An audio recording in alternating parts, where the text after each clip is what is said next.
Morning, Elle Ingalls here at elleingles.com, pressure-free.com. I'm going to walk and talk this morning, so come on a little journey with me because I want to talk about learning and share some of my thoughts about how this could be the best time of your life to do some really deep learning, learn some things that maybe you've put on the back burner. The first key, though, is that if you're stressed, it's going to be really hard for you to make decisions. So take some time over the next few days to get yourself pressure-free. And that means using the pressure-free method every moment of the day so you don't trigger those nasty stress hormones. Those stress hormones are going to prevent this area of your brain from being able to even make a decision and from having willpower. So if you feel a lack of willpower and a lack of ability to make decisions, the first thing you need to do is get clear of those stress hormones. And remember, for a guy, it's going to take up to 9 hours of living pressure-free to move that out. It's going to take 24 hours if you're a female.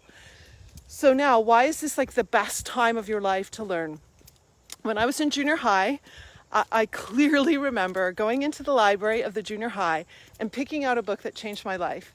It was The Count of Monte Cristo, and I think I was in 8th grade, and by the time I had graduated high school, I had read 3 different translations of that book. And here's why. I was completely captivated with the fact that this guy was in prison for so long and that he worked with the Abbé Faria. He worked with a mentor and a teacher who could teach him so much. He taught him mathematics. He taught him foreign languages. He learned all of this stuff while he was in captivity. And if you've ever talked with people who have been in prison or people who work in the prison system, I had a client who was very high up in working in the prison system here in Michigan. You know, when you have to decide and make a choice in how you're going to spend your time, it's interesting what happens for people. Some people grab it. And I think the people who grab it, they start some sort of vision in their head like, okay, when I get out of this mess, what do I want to have by the end of it? Hi, Elizabeth. Hi, Rachel. Nice to see you here. So what do you want to have at the end of it? So it starts with a bit of a vision. So I'd love for you to take some time in the next few days to make a little list. Just make a little list of the things that you maybe have always wanted to learn, the things that inspire and are passionate for you. And you can do this with your children too, especially teenage children.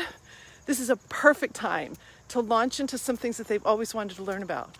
Also, when you discover what your real passions are, I'm going to share a story here about that. So you remember a friend of mine, an older friend, because I was like 20 years younger than this person, had a boy in elementary school who had really awful grades. We're talking about really awful grades. But every time they'd go in for the student or the parent-teacher conference, the teacher would say, oh, but your kid is great. Don't worry about the grades. It's going to be okay. The worst grades were in English and writing. And what's really interesting is that as a young adult, this young person became a writer for one of the top ski magazines in the industry. So his passion was skiing, and he took that idea of the passion of skiing and ran with it and ended up being a great writer. So sometimes those grades that you've had so far in your past life, your past, even as an adult, whatever you've been graded on, they don't equate what's going to happen for you next. They really don't, because maybe you didn't sink into your passion about it. If you can think about something that you're really passionate about, I bet you can sit down and start writing about it. So make a list of 2 things. Make a list of what you'd like to learn and make a list of what you're passionate about. And then just start digging in. We have at our fingertips today this thing called the internet. When I was growing up, we had to go to the library and we had to get into the encyclopedias and we had to do the hard research to find anything. Today we can just go da-da-da-da-da and you can start exploring and you can start learning. Duolingo. There's so many resources and sometimes I think there's too many, so it's hard to choose. That's why you need this working for you. You need your brain to be working for you. Pressure-free is the fastest way to get you there, so you have willpower and can make decisions. And then really, what do you want to learn? Good morning. What do you want to learn? Now is the time. Dig in. By the time you start working on something and really get into it, And also maybe it's something you want to make or build. My guys built a raft that they sailed overnight on Lake Michigan. They had a creative project. Every human has the need to create. We just talked about this. I talked about this with Leela Veronica this morning. By the way, secret, we're going to start a show together. So get ready for that next week. I hope this is helpful because a lot of people are feeling very stuck right now, and people with teens are feeling very stuck. People with at-home children are feeling very stuck. This could be the best time of your life for you as a parent to actually learn who your kids are. So if you're keeping them home, if you're not going to send them to school, whatever your choices are, there's no judgment, but it's like, how can you make it the best time ever? How can you dig in and learn things that you've always wanted to learn things with your kids? I love learning things with my kids. Absolutely love it because they bring an energy that just takes you over the top. I remember when we went to Quincy, Mass to see John Adams' home. My son was 7 at the time, my youngest son. And we went to Concord, Lexington, and then we went to Quincy. And if you've ever been there to see John Adams' home, you have to start at a visitor's space, and then you walk over to the home. And my 7-year-old son had a tri-cornered hat on. He was carrying the Declaration of Independence. And he knew more about John Adams. He knew more about the presidents in general. He'd written a book on the presidents when he was only 6 or 7 years old. Like, he knew more than we did. So he was leading us. And he was walking in front of my eldest son and I. We were behind, and then the other two were behind us.